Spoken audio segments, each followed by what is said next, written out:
Good evening, good evening, everyone. Good morning. Oh, my leaders. My apologies that I am so very late. Yeah, we run businesses that, yeah, yeah. Okay, let's remind everyone that the show is now on. Let's remind everyone. Is this thing playing?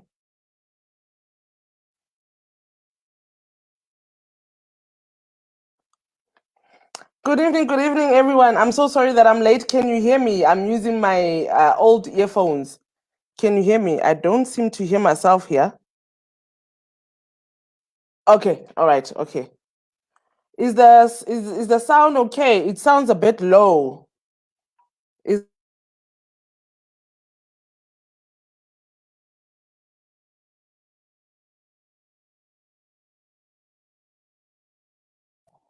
Where did I go now? Okay.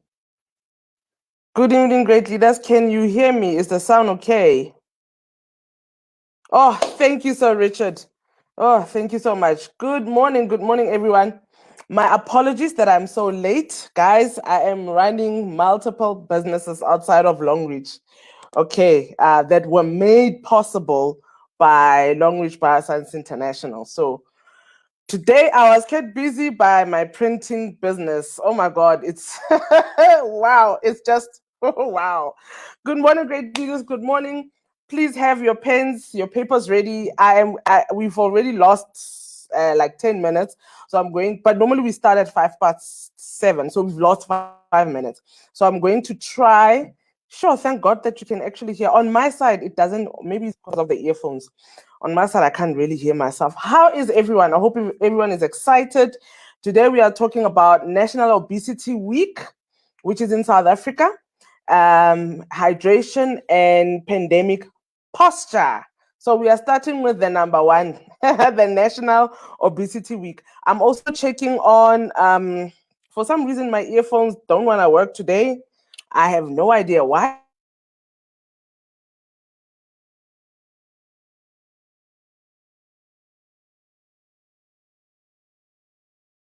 My leaders, we've got our pens, right? We've got our pens, we've got our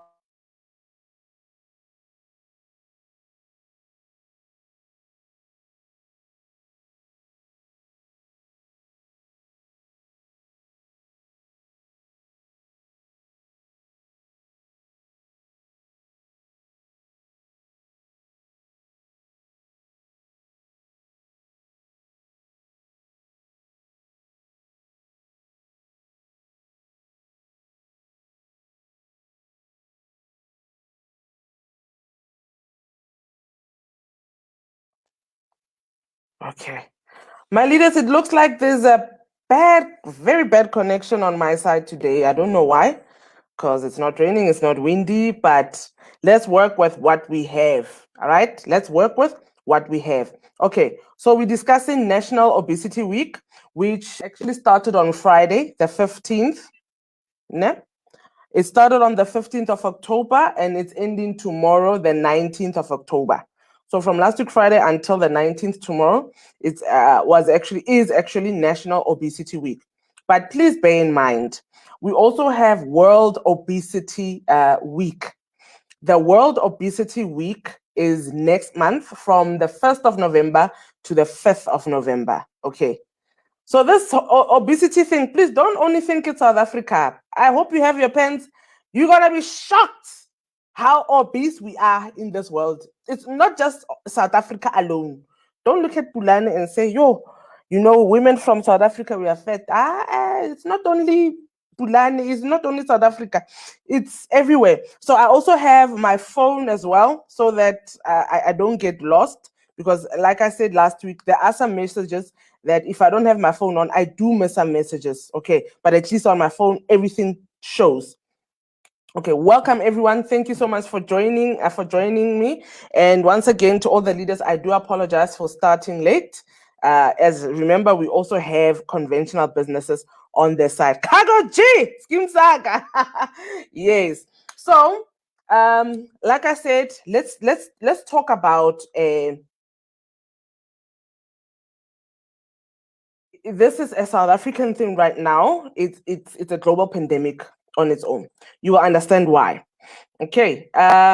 So obesity is defined as excessive body fat and may also be regarded as a chronic and fatal disease since it contributes to causes of heart attack, cancer, arthritis, psychological problems just from being obese. You are high risk of all those 1, 2, 3, 4. Heart attack, so cardiovascular disease, cancer, arthritis, and psychological problems. All right, now I will be reading Heart Foundation. So I'm on the Heart Foundation. Leaders, please make the Heart Foundation website your best friend. Like, make it your subscribe on there. Let them send you emails so that you know you've got your finger on the pulse, so that you know what's happening. Okay, so that you know what's happening, because I mean, these doctors know what is happening, and they are the go-to guys that can tell us that currently these are your clientele. All right, I hope we are together. Né? So let's talk about healthy weight. Maintaining a healthy weight is one of the best things you can do to protect your overall health. Being overweight or obese increases your risk of numerous other health problems, which include high blood pressure, certain cancers, diabetes, gallstones. Leader Ellen, we were talking about gallstone over the weekend. Gallstones, sleep apnea, and degenerative joint disease. Being overweight is a condition of excess fat on the body to the extent that it may have a negative effect on your health.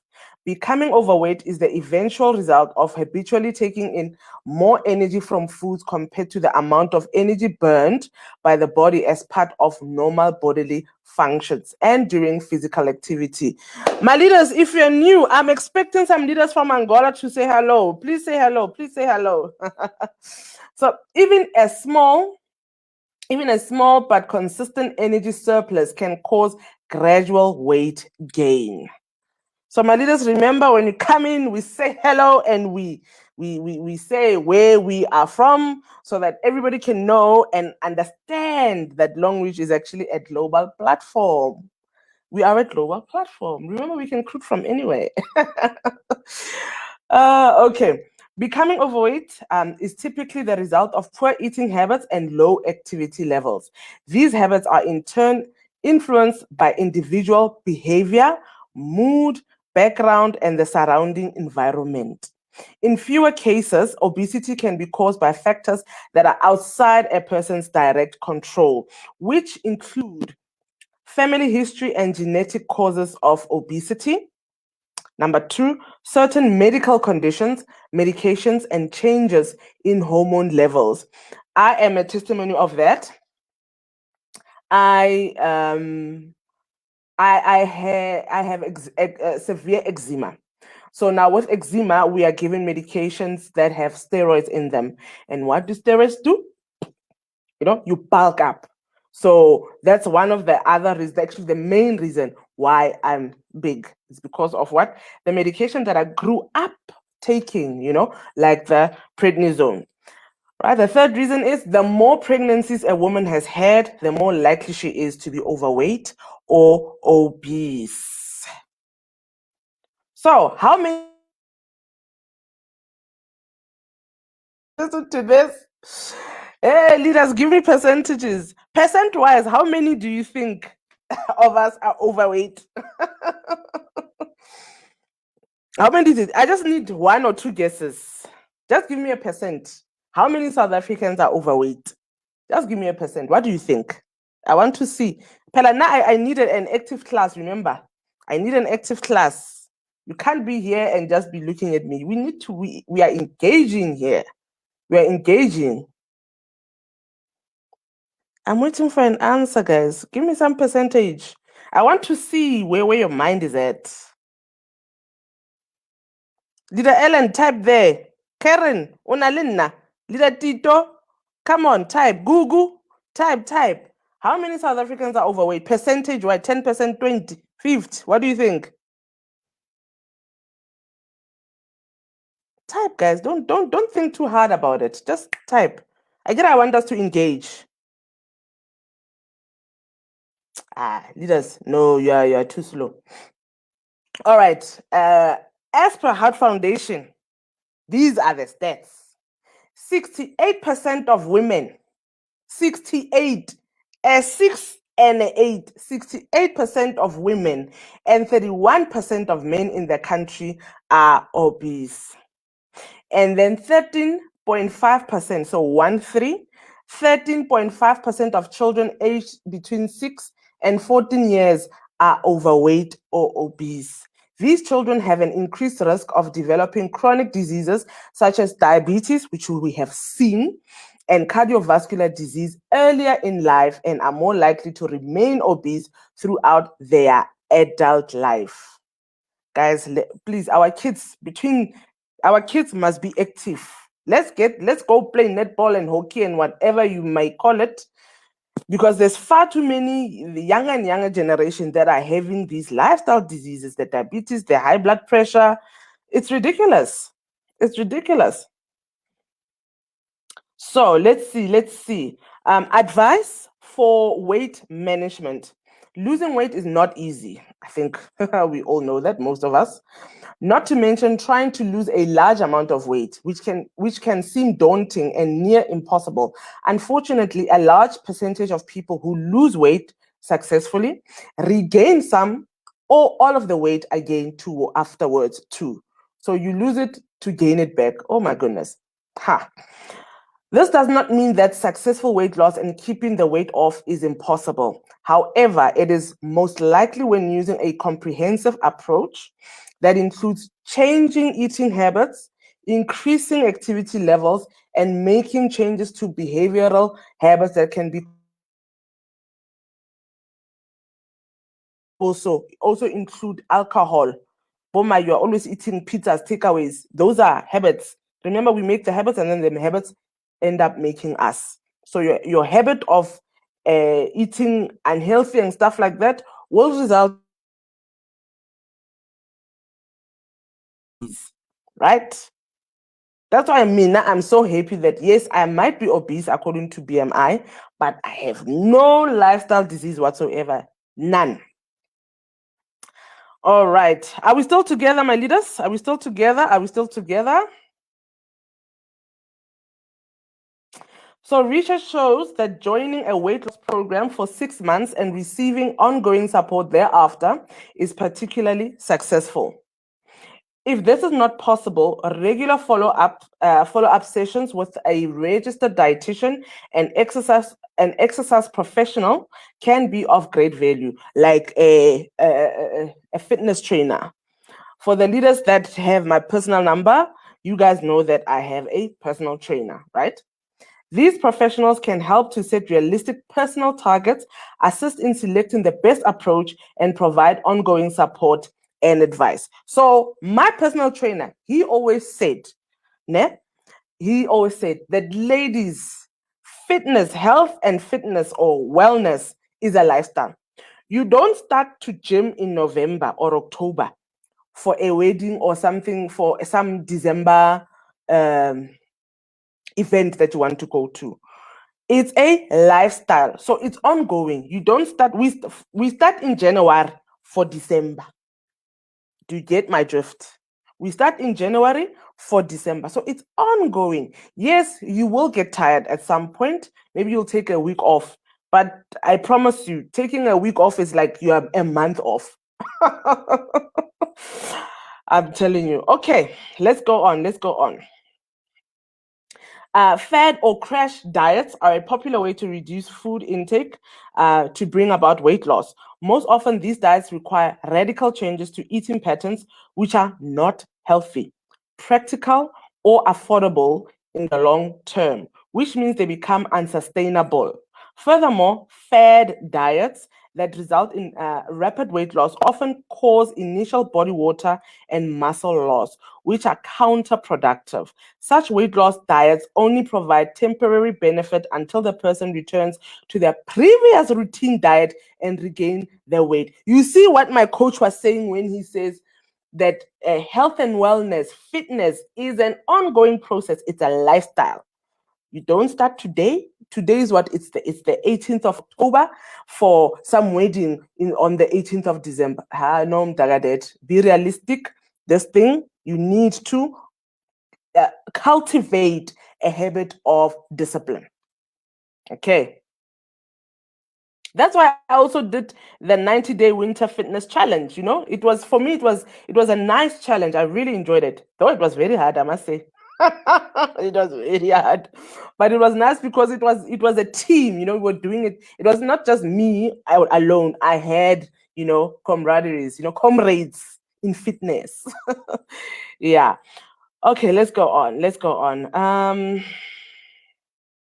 A healthy eating pattern that suits the individual's circumstances is the best method to control how much energy from food and drinks is consumed to assist in losing weight. Once a weight loss goal has been reached, the next goal is to avoid regaining lost weight and making lifestyle changes permanent. Successful weight maintenance is more likely when there is regular support. You see that 90-day challenge that we did? Yes. So successful weight maintenance is more likely when there is regular support and contact with a program, healthcare professional, or peers. My comrades in fitness. Other factors that make success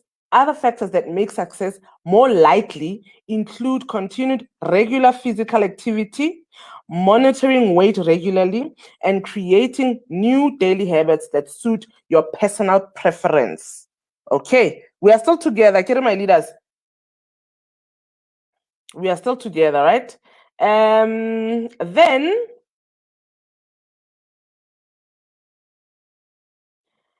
okay, let's talk about this for a bit. Modern lifestyles include exercising to lose weight, okay?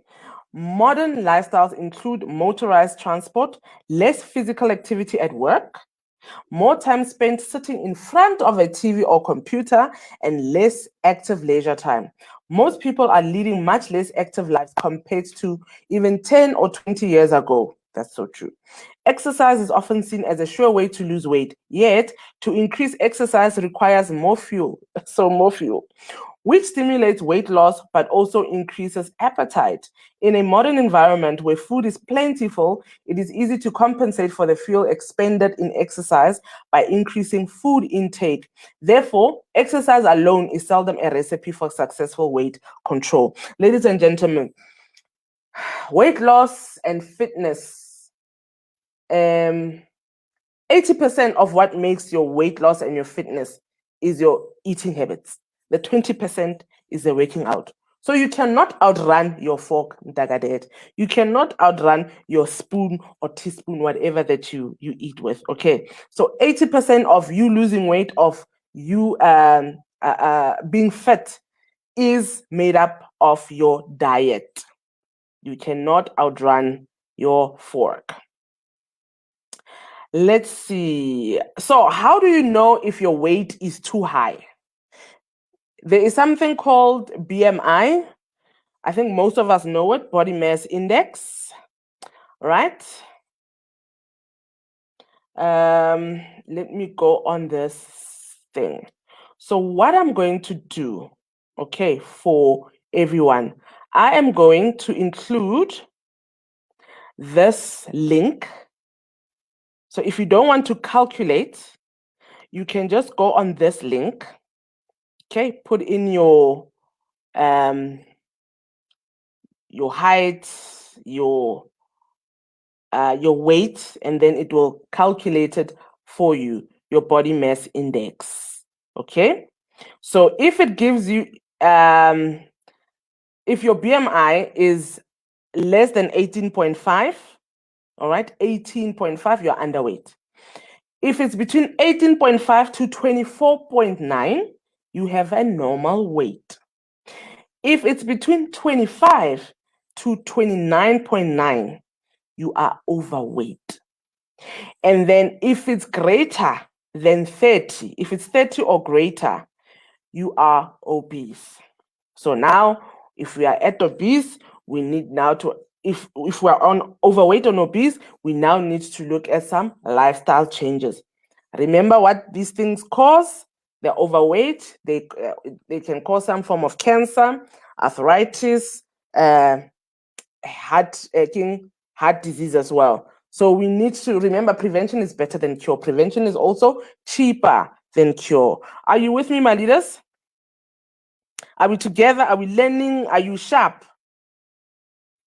I'm trying to go a bit fast because, 8 o'clock we need to be done. Pastor Sfiso is doing something that that we need to attend. All right, my leaders, we are together, ne? We sharp. Hey, my background, ne?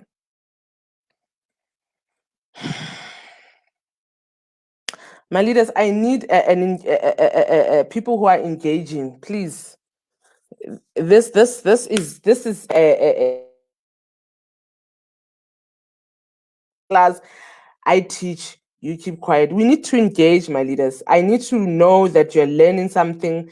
I need to know. Thank you, Onalena. Thank you, my darling.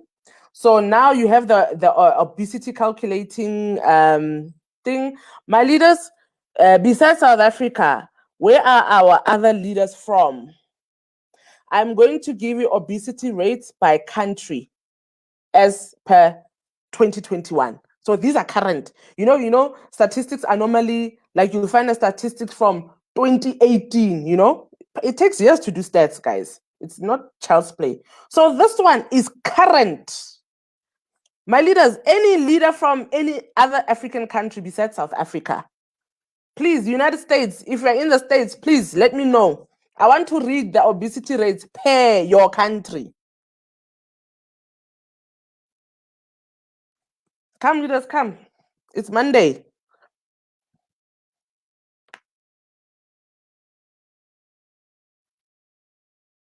My leaders, I need leaders from, except South Africa. I want to give you the obesity rates by country. Okay, I will end with, let's start with South Africa since most of you here, I think, are from South Africa. So, where is it now? Okay. Obesity rate of South Africa for adults is 28.3%. Our population is just over 60 million, okay? 60,041,994 to be exact. So imagine 28% of that. It's a pity, my calculator. Let's see if my scientific calculator, I'll just say 60, I'll just round it off to 60 million. Let's see, 60 million. 60 million, times 28.3%. I want to see if, you see, it's a scientific calculator. I wanted a simple one. My leaders, I will do this with my phone. Phones have simple calculators. I don't want the X equals what and the what. No, we don't want those. We want simple stuff here. So if we take 60 million, 60 million times 28.3. So obesity in South Africa is 28.3%. That translates to, in figures, 16 over 6, just under 17 million people. Let me just say 16.98 million in South Africa alone are obese. 16.98 million of South Africans are obese. Those are our customers. Those are our customers. Hello, obesity must fall. Mukabas, yes. Let's shed that weight. Pink tea. Ne? Let's see. Swaziland, wonderful. Zambia, USA, wonderful. Ha! Let's go. You know, when I saw these figures, I almost fainted. Let's see. Botswana, no. Hey, my leaders, what did you say again? Swaziland, Zambia. I want to start with, okay, let's see Swaziland and Zambia. Ah, come on. Okay. Zambia. I hope you have your pen, right? Zambia, percentage of obese adults as per 2021 is 8.9%. Your population is 18.9 million and a couple. All right. So if we say 18.9 million, I'll just leave the others.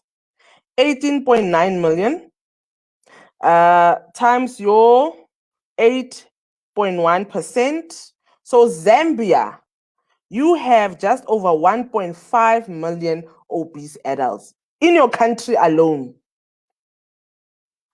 They said you said Zambia and where else again? It was Zambia and Swaziland. Hey, but why Swaziland is so good? Let's see. Here's Swaziland. Why is this thing not giving me? Hey, you see now, Swaziland is like in between. It doesn't want to give me Swaziland. Hey, my leaders. Okay, I'm sorry. I'll just have to pass through. Cameroon. I saw a leader that said Cameroon. Cameroon.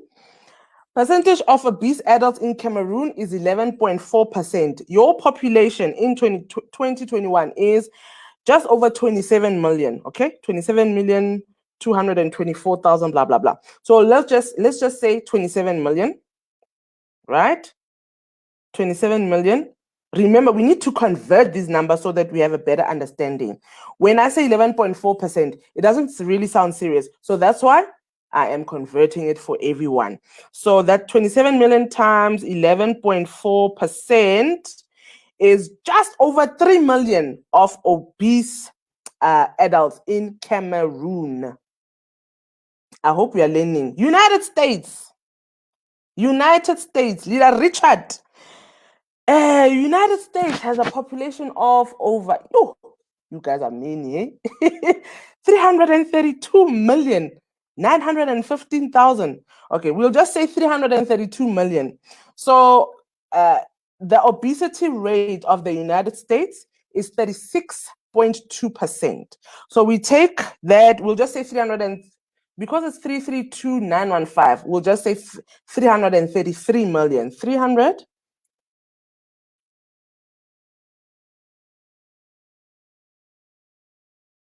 Yes. What is this thing doing? Okay, let me just do it like this then. 332. Because now my phone is getting confused with all these big numbers. Okay. I just said 33 million 200. I left the 915, right? So 33.2 million. What is the 36.2%? 36.2%. So United States, you have over 12 million obese adults right now as we speak. Are we learning, my leaders? Unfortunately, Kingdom of Eswatini, hi leader Tandi, I cannot, the thing doesn't give me, because Swaziland is in the middle of, so when I hover over it, it doesn't give me Swaziland, unfortunately. Are there any leaders from, okay, Nigeria? All right, let me just do that one. I don't see Angola. I thought my Angola leaders would be here. Let's see. Nigeria.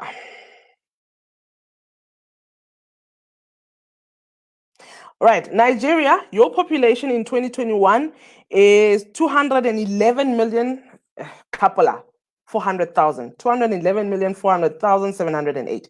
So we will just say 211, right? The percentage of obese adults in Nigeria is 8.9%. So we're just going to go rounded off 211 million, okay? Yes, 211 million, and we times it by that 8.9% so that we get a picture.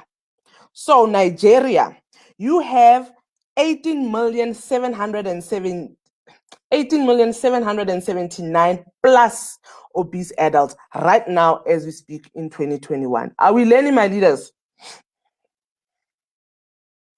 We're learning. So what I'm also going to do, my leaders, I love to share. I am going to share with you this link that gives the population.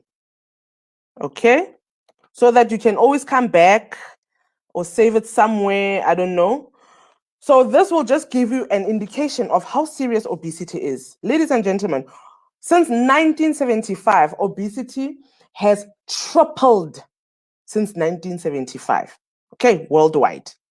We are learning. I did good shot. Now, moving on to hydration. Hey, there are some leaders, we are in the groups together, and I was having panic attacks last week, Friday. I was getting inboxes. Leaders were telling me how tired they are. And when I look at the time, it was like 1:15, and it only hit me like 10 minutes later. I'm like, no, man, these people they're all saying they're tired. Are they hydrated? I had to ask them, how much water have you had so far? And all of them, they were like, yo, you know what? I only drank 1 or 2 pie cups, So hydration is an issue. Okay, we need to be hydrated. Let me see. Let me just read this excerpt from Harvard that I actually shared. I'll just be short. Drinking enough water each day is crucial for many reasons. All right, these are some of the reasons. 1, to regulate body temperature. So if you're having hot flashes, drink water. All right. Number 2, it keeps your joints lubricated. 3rd one, prevents infections.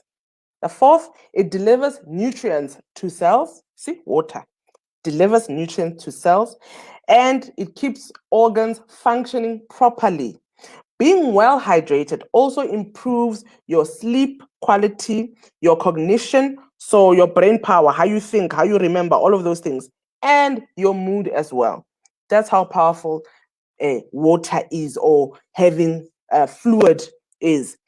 So experts recommend drinking roughly 11 cups of water per day for the average woman and 16 for men. This is why I always say, even in the previous trainings, that you see my size, and then we look at SD Vivian, for example. I have to drink more water than SD Vivian because there's more of me. I'm trying to be nice here, all right? I'm using euphemism here. There's more of me. So more of Pulani needs to drink about 16 cups of water. If SDVIV is drinking 11, I have to up it a notch because why? There's more of me. Okay. So that's the joke of the day. All right, so your fluids can be when you're drinking your teas, your fruits and vegetables also have a lot of fluid, all right? But obviously we will always go back to you see, now I forgot to do this thing with the phone. Now I think I've missed some messages. Okay, we will always go back to our water, our alkaline water. Now, I am going to say something that I've said before, but not, I don't know, maybe not so serious. Ladies and gentlemen, being well hydrated, and I mean proper hydration. I'm not talking about your tap water.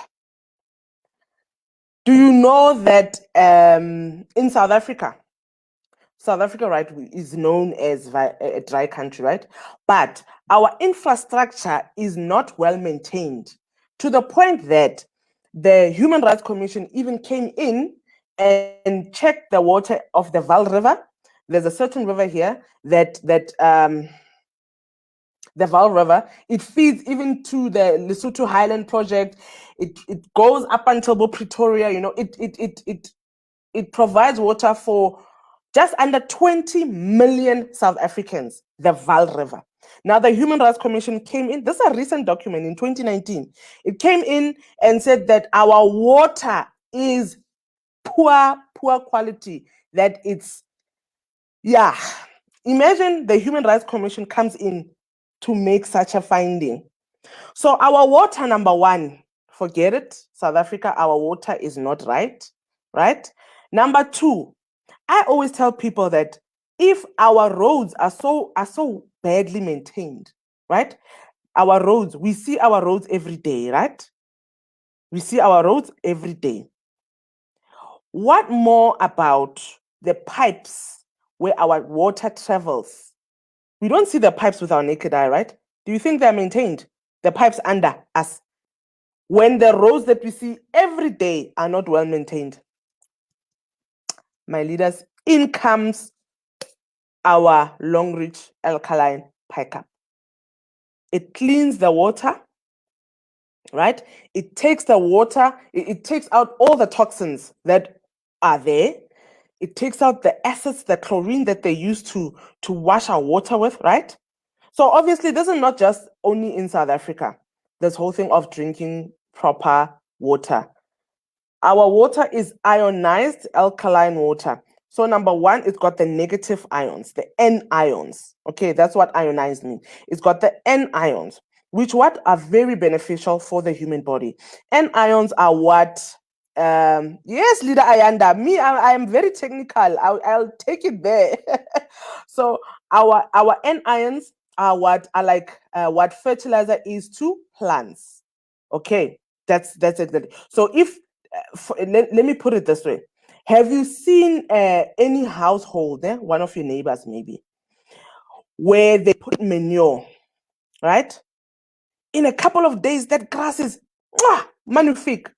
And then you check the next door neighbors that don't do the same. Have you seen that? So that let's say that the ionized water is our manure, for a lack of a better word. I'm trying to make everyone understand the importance of this cup. Okay, my ladies and gents.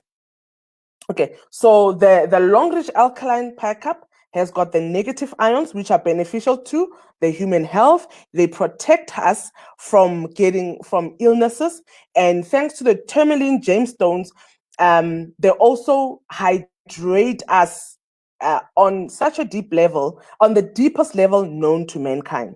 That's why if you drink, let's say, a cup of this, and you drink a cup of another kind of water, whether it's bottled water or the dreaded pipe tap water, there's a big difference. This one hydrates you. It goes deeper. It goes like deep. Now I'm about to get mechanical, so I'm trying to buffer that side of my brain. So the tourmaline gemstones. And the other thing about our alkaline pickup, if we have unbalanced hormones, this is the place to go. It's not only the berry oil that balances your hormones. It's not only the Lebao for men or Beauty Dreamy capsules. Well, most of us still call it Menquen. It's not only those three that balance our hormones. It's also the alkaline pickup. So it balances our hormones. You can even lose weight, ladies and gentlemen, in a space of 4, 5, 7 months. It was October, November, December, January, February, March. Yes, in a space of 5 months, I lost 3 dress sizes between 2019 and 2020 from the alkaline pickup. And how I did that, I drank warm water or just above warm, and I drank at least 7 to 8 cups to lose weight. So even two of them cover the alkaline pickup. Okay, so hydration, we're talking about our baby here. We start with the water, what we drink, and then we also go to, I don't have a lot of products today. Thank you, Leader Onalena. And Onalena is a mom of, she's a breastfeeding mommy. So, and she's lost a whole lot of weight using that alkaline pickup. You know, I love it when leaders who have given their testimony on our long reach testimony page are also here and giving their testimonies again. So even the snake oil, Remember, hydration is not only about the inside, it's also about the skin. It's dry, it cracks, and alle goedes that we don't want to see, they start coming up. So even the snake oil, that's why a snake oil is regarded as, you know, I have the privilege of knowing certain leaders, elder leaders, that will tell me that, you know what, Bully, and she was here, there's a day that she actually did actually say that snake oil, Mama Khadifele, she has used all kinds of anti-aging products and she's above 50. The expensive to the cheap. And she says this snake oil, specifically this one, is the best. Okay, so you're staying well hydrated, and remember, it's also antibacterial, something that we forget to mention sometimes, you know. So our snake oil is multi-purpose. Actually, all of our products are multi-purpose, by the way. So the snake oil, yes, it hydrates your skin, right? Yes, but it's also antibacterial. It helps fight the bacteria. That's why it's also good for bonabo acne, kind of what are those things that are on the hair, ringworms as well. For I as you can see, I cut my hair, so I always take my snake oil with. After they cut me, they apply the snake oil, because sometimes the clipper is not so friendly on our skin, you know.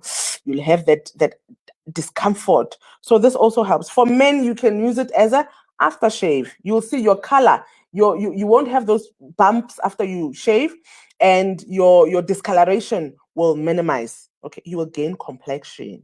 Okay, it's springtime. Thank you, Leader Karen, our aspiring product specialist. My ladies and gentlemen, hey, we've got products for days. I'm not going to name all of them because time is not on my side. We have the evergreen products, anti-aging, hydrating stuff.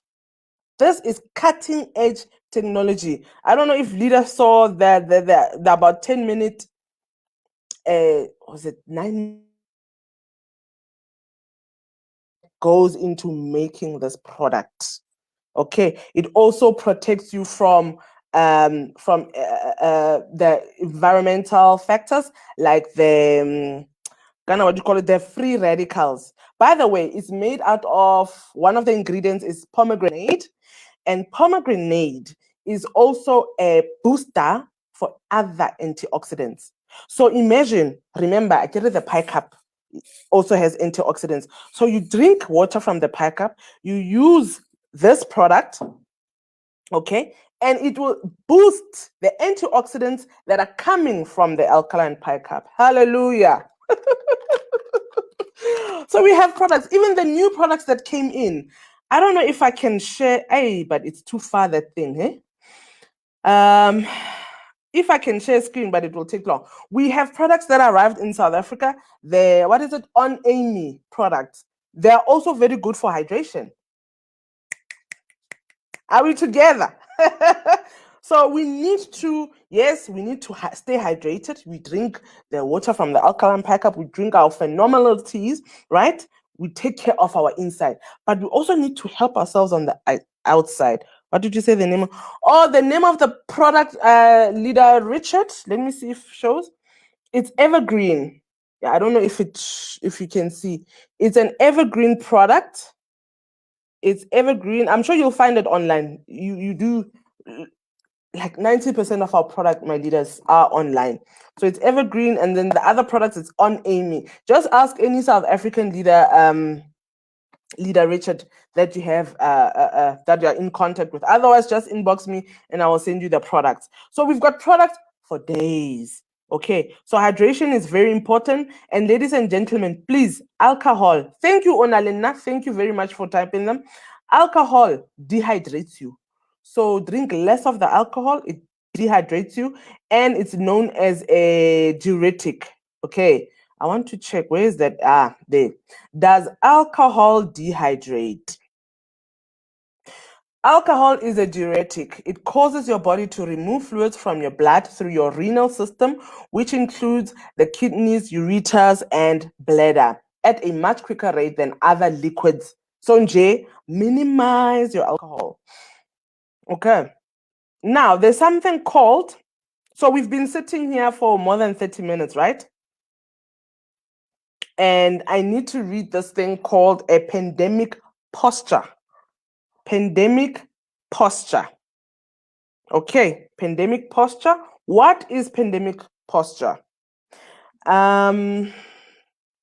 Pandemic posture arises from a work from home environment that is not set up to be ergonomically correct. So ergonomic just means, you know what, there are certain chairs that you have to sit on, they are ergonomical, all right? All of that. There are certain things that you're not supposed to do, like even answering your phone. There's actually a side that you're supposed to answer your phone on opposed to the other. So that's just ergonomics. I don't know if, yeah, this thing is spelling it right. Ergonomical. All right. Ergonomical. Ergonomical. All right. When we moved from our offices to our homes, we left behind more than our colleagues and commutes. We left behind desks positioned at the appropriate height. See? Appropriate height for typing on a keyboard, and office chairs with lumbar support. What was the result of that?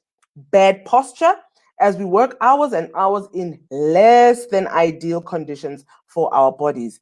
The specific problems of pandemic posture are associated with not sitting up straight in a chair with sufficient lumbar support and not having computer screens at the correct height for holding our heads over our shoulders.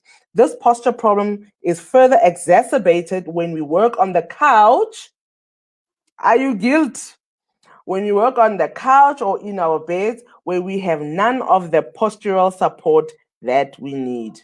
Why does pandemic posture matter? When we have improper posture, so the wrong posture, you know, when you slouch and do all of those, our bodies suffer. It's not only about looks. Serious health consequences are associated with pandemic posture. When we slouch, right, we compress our torso, which can reduce our lung capacity by up to 30%. Imagine that.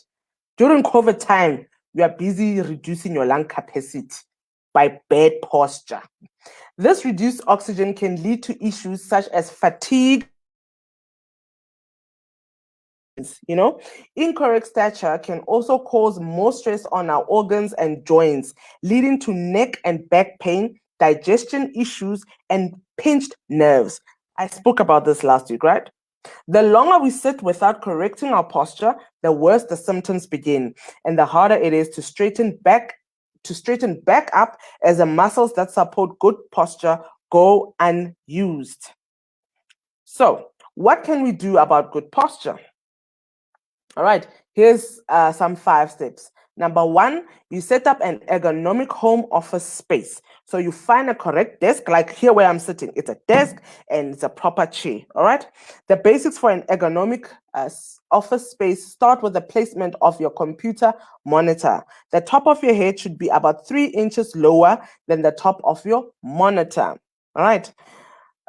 For leaders who don't know, so an inch is, I used to work a lot with inches in the 5 millimeters. So let's just roughly say 25. So it's 25, 25, 50. So about 75 millimeters. All right. So the top of your head should be about 75 millimeters or 3 inches lower than the top of your monitor. If you work from a laptop only, this is impossible. Consider adding an external monitor to your setup. Your elbows should be at the same height as your desktop so that you can type without bending your wrists excessively. The floor. Oh my goodness.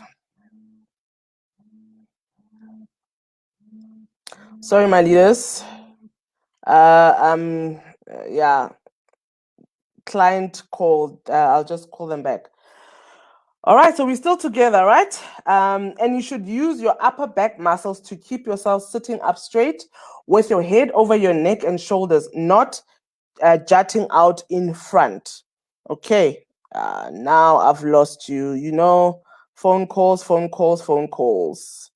Now I've lost us.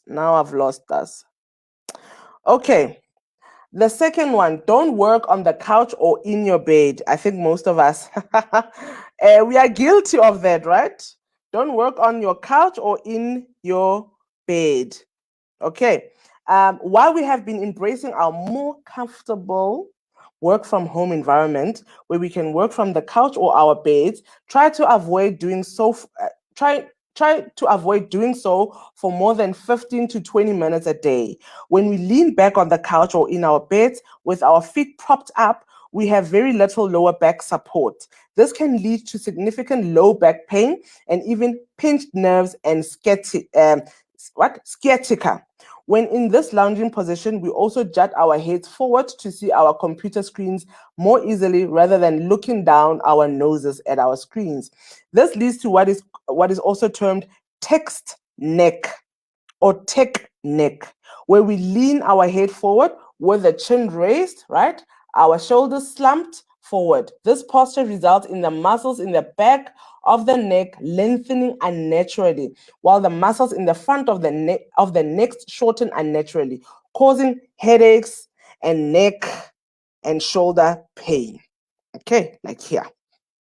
That's why the chiropractors, the chiropractors and physiotherapists, they are saying that, I did say this last week, that many of the patients are suffering from, they're reporting to suffer from headaches, even jaw pain, neck pain, back pain, pinched nerves as well, which I have just mentioned. The third one, take stretch breaks. Okay, take stretch breaks. Taking regular stretch breaks is a proven way to stay energized and focused.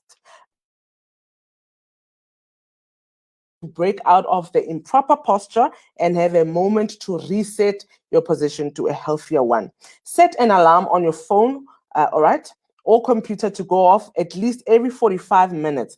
Get up, walk around, drink some H2O, and do some stretches if you like. Then come back and reset your right, head over neck and shoulders, feet flat on the floor as well. Okay, my leaders, all right, that I learned from a physiotherapist. So what you can do this. Let's do this together, all right? You can do this, tilt your neck, okay?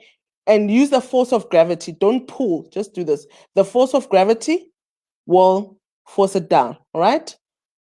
You can count up to 30 seconds, 20 to 30 seconds, and then we repeat it again on the other side. This is very important, my leaders. Hey, leaders, people are suffering. Then we do it on the side, all right? Then we also face the front, all right? Gravity will take control, all right? And then the other one, we can just rotate our shoulders. I was actually supposed to do this last week, but because of time, all right? So we do it backwards and then forwards again, right? We're releasing tension. Then there are other ways for your feet. You can do a sharper follow. I don't know what it's called in English, sharper follow, or you can also, the other thing, you can just get up and walk around for a couple of minutes. All right, this thing is serious. It's called pandemic posture. Number 4, don't exacerbate the problem with your mobile devices. Pandemic posture is a new term, but it's not a new problem. We have been suffering from improper posture related to the use of our mobile devices for years. When using mobile devices, make sure you are not holding them at a level that requires you to jut your neck and chin forward in order to see your screen. This posture problem doesn't involve your low back much, but it is problematic for your neck muscles, cervical spine, and jaw. Thank you, Coach Z. I am so happy that someone is actually saying, okay, thank you. I tried it. All right. Oh, thank you. You've made my day, Coach Z. Then the fifth one, the last one, stretch the muscles that support proper posture. Now English is running away. A good way to use and stretch the muscles and ligaments that support good posture is by starting and ending your workday